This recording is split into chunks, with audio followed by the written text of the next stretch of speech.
అయితే సంపదను సృష్టిస్తూనే ఉండాలి. మీరు కొంతమంది అంటారు వచ్చిన డబ్బులు నాకు ఇచ్చకూడదు అంటారు. ఇచ్చేస్తాను. ఇచ్చేసిన తర్వాత రేపు మళ్ళా డబ్బులే రాదు. ఈరోజు ఒక రోడ్డు వేయకపోతే రవాణా సౌకర్యాలు ఉండవు.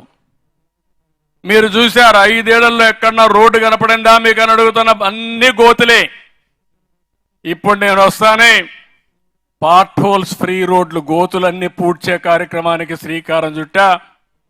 ఇప్పటికే మీరు చూస్తే దగ్గర 850 కోట్ల రూపాయలు శాంక్షన్ చేసి పరిగెత్తిస్తున్నాం. సంక్రాంతికి టార్గెట్ పెట్టాను. ఒక నెల 2 అటు ఇటు పూర్తిగా మళ్ళీ గుంతలు లేని రోడ్లు ఏర్పాటు చేసే బాధ్యత మాదని మీకు అందరికీ మరొకసారి హామీ ఇస్తున్నా. అదే కాకుండా ఇంకొక పక్కన మీరు చూస్తే మేము వస్తానే చెత్త పన్ను తీసేశాం. చెత్త మీద పన్నేసి 83 లక్షల మెట్రిక్ టన్నులు పట్టణాల్లో చెత్త అంతా పేరకపోయే పరిస్థితి వచ్చింది. అవంతా కూడా తీస్తున్నాం. మత్స్యకారులు ఉపాధి దెబ్బతీసే 217 జీవో రద్దు చేశాం. స్వర్ణకారులకు కార్పొరేషన్ ఏర్పాటు చేశాం. గీత కార్మికులకు నేను చెప్పిన దాని ప్రకారం 10% మద్యం షాపుల్లో వాళ్ళకి కేటాయించాం. అర్చకుల జీతాలు 15,000 పెంచాం 10,000 నుంచి. దేవాలయాల్లో నాయీ బ్రాహ్మణుల వేతనాలు 15,000 నుంచి 25,000 పెంచాం. చిన్న దేవాలయాల్లో దీపారాధన కూడా బాధలుంటే దీప నైవేద్యం కోసం 10,000 రూపాయలు ఇచ్చే కార్యక్రమానికి శ్రీకారం చుట్టాం. వేద విద్యార్థులకు 3,000 రూపాయలు నిరుద్యోగ భృతి ఇస్తున్నాం. చేనేత కార్మికులకు జీఎస్టీ ఎత్తేసాం. గృహ నిర్మాణానికి అదనంగా 50,000 రూపాయలు ఆర్థిక సహాయం చేశాం. గత పాలకులు మీరు చూస్తే కడాన మీరు ధాన్యం పండిస్తే ఆ ధాన్యాన్ని కొనుగోలు చేసి 6 నెలలు సంవత్సరం ఇచ్చేవాళ్ళు కాదు. 1,674 కోట్ల రూపాయలు అప్పు పెట్టి వెళ్ళిపోయారు. ఆ అప్పు కట్టి ఈరోజు 48 గంటల్లో మీకు డబ్బులు మీ అకౌంట్లో వేసే బాధ్యత నేను తీసుకున్నా. అవసరమైతే రైస్ మిల్లో వేసిన వెంటనే మీరు ఇంటికి పోకుండా నేరుగా బ్యాంకుకు పోయి మీరు డబ్బులు తీసుకునే విధంగా ఏర్పాటు చేస్తున్నాను. అంటే నేను ఒకటే ఆలోచిస్తున్నాను, టెక్నాలజీ ఉపయోగించుకుందాం, మీలో కూడా చైతన్యం తీసుకొస్తాం. ఎక్కడికక్కడ సమర్థవంతమైన పాలన ద్వారా మీరు ఎవ్వరు కూడా ఇబ్బంది పడకుండా సుపరిపాలనతో ఇలాంటి కార్యక్రమాలు చేయాలని చెప్పి ఆలోచిస్తున్నాం.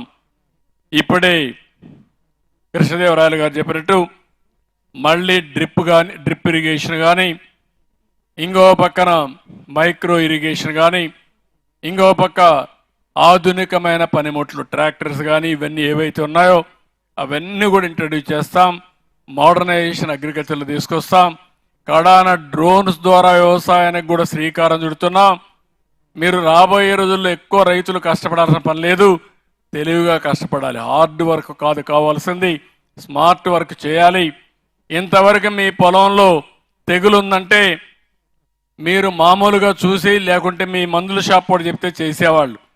అట్లా కాకుండా మీ ఫోన్లోనే మీ పొలంలో తెగులుందా లేదో చూసి తెగులుగాని ఉందని మీకు అనుమానం వస్తే డ్రోన్ రమ్మంటే ఎక్కడ తెగులుందో అక్కడే మందు కొట్టే ఏర్పాట్లు చేసే విధంగా ఈ ప్రభుత్వం శ్రీకారం చుడుతున్నాం. నేను ఒకటే ఆలోచిస్తున్నాను, వ్యవసాయంలో ఖర్చు తగ్గాలి, ఆదాయం పెరగాలి.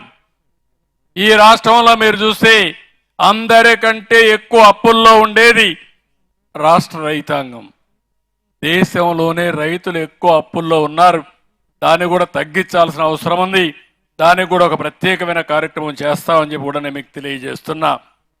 అమరావతిని మీరు చూశారు, మొత్తం ఇష్టానుసారంగా చేస్తే 15,000 కోట్ల రూపాయలు గవర్నమెంట్ ఆఫ్ ఇండియా ఇచ్చారు. ఇంకో పక్కన బయట నుంచి తీసుకొచ్చాం. మళ్ళీ మనందరి రాజధాని ఒకే రాజధాని, అదే అమరావతిని పట్టాలెక్కించిన ఘనత ఎన్డీఏ ప్రభుత్వాన్ని. 3 రాజధానులు అన్నారు, 3 ముక్కలాటాడారు.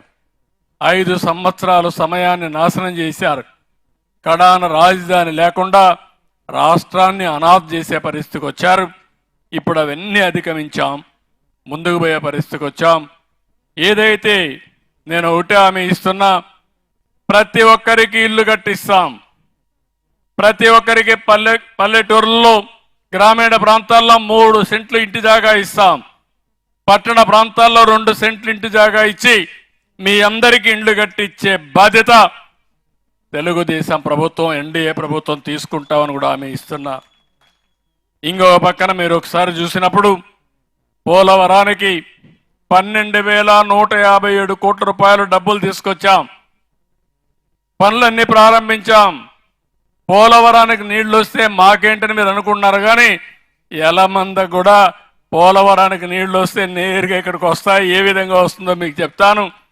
ఒకప్పుడు మీరు చూస్తే నాగార్జున సాగర్లో నీళ్లు రాకపోతే రైట్ మెయిన్ కెనాల్కు నీళ్లు వచ్చే పరిస్థితి లేదు. భవిష్యత్తులో ఆ ఇబ్బంది లేకుండా నేరుగా ఎక్కడ వర్షం పడినా నీళ్లు వచ్చే పరిస్థితి వస్తుంది. నిన్నే మీరు చూశారు, నేను ఒక కార్యక్రమానికి అనౌన్స్ చేశాను. గోదావరి పెన్నా అనుసంధానం పోలవరం నుంచి బనకచర్ల, పోలవరం వెస్ట్ గోదావరిలో ఉంటుంది, బనకచర్ల కర్నూలులో ఉంటుంది. అక్కడి నుంచి అనుసంధానం చేస్తాం. అదే మరిగా పోలవరం నుంచి వంశధార తీసుకెళ్తాం శ్రీకాకుళానికి. అది సాధ్యమని నిరూపిస్తాం. దీనికి 80,000 కోట్ల రూపాయలు ఖర్చు అవుతాయి. పెద్ద కార్యక్రమం ఆలోచిస్తున్నాం. అది చేస్తే రాష్ట్రానికే ఒక వరంగా తయారవుతుంది. మనమందరం కూడా ఒకప్పుడు జన్మభూమి పెట్టాం. జన్మభూమి రుణం తీర్చుకోవడానికి ముందుకు పోయాం. కన్న తల్లి ఎంత ముఖ్యమో మనం పుట్టిన గ్రామం కూడా ముఖ్యమనే స్ఫూర్తితో ముందుకు పోయాం. ఇప్పుడు నేను ఒకటే ఆలోచిస్తున్నాను, నేల తల్లి మనకు అన్ని ఇస్తా ఉంది, తాపంతో బాధపడతా ఉంది. ఓసారి బాగా నీళ్లు లేకుండా ఎండిపోయి తాపంతో బాధపడితే అందుకే పేరు ఆలోచించాను, జలహారతి. నేల తల్లికి, తెలుగు తల్లికి జలహారతి ద్వారా పెద్ద ఎత్తున ఈ కార్యక్రమాన్ని చేపట్టాలని శ్రీకారం చుట్టాం. అదైతే పోలవరం నుంచి కృష్ణాకు వస్తాయి, కృష్ణా నుంచి నాగార్జున సాగర్ రైట్ మెయిన్ కెనాల్కు నీళ్లు వస్తాయి. అక్కడ బొల్లాపల్లి ఒక చెరువు రిజర్వాయర్ వస్తుంది. ప్రారంభంలో 150 టీఎంసీ నీళ్లు అక్కడ పెడతాం. నాగార్జున సాగర్లో నీళ్లుంటాయి, బొల్లాపల్లిలో నీళ్లుంటాయి. రైట్ మెయిన్ కెనాల్లో నీళ్లు లేకపోతే ఇక్కడి నుంచి తీసుకునే పరిస్థితి వస్తుంది. అక్కడి నుంచి నేరుగా వెలుగొండ పక్కనే నల్లమలై ఫారెస్ట్లో ఒక టనల్ తీసుకొని నేరుగా బనకచెర్లకు తీసుకెళ్తాం. 3 రీచర్లు. ఈరోజు కూడా 55 సంవత్సరాలు డేటా చూస్తే 3,000 టీఎంసీ నీళ్లు గోదావరి నుంచి సముద్రంలోకి పోతున్నాయి. ఈ సంవత్సరం కృష్ణాలో వచ్చిన వరదలు 800 టీఎంసీ నీళ్లు సముద్రంలోకి పోయినాయి. దాంట్లో నుంచి ఒక 200-300 టీఎంసీలు కానీ మనం వాడుకోగలిగితే ఈ రాష్ట్రంలో కరువు ఉండదు. అలాంటి కార్యక్రమానికి శ్రీకారం చుట్టా. నందమూరి తారక రామారావు గారు సాగునీటి ప్రాజెక్టులకు ప్రాధాన్యత ఇచ్చారు. ఆయన కలని రాబోయే రోజుల్లో ఏ ప్రాంతంలో కూడా కరువు లేకుండా కరువు రహిత రాష్ట్రంగా తయారు చేసే బాధ్యత ఈ ప్రభుత్వం తీసుకుంటామని చెప్పి కూడా నేను మీకు తెలియజేస్తున్నా.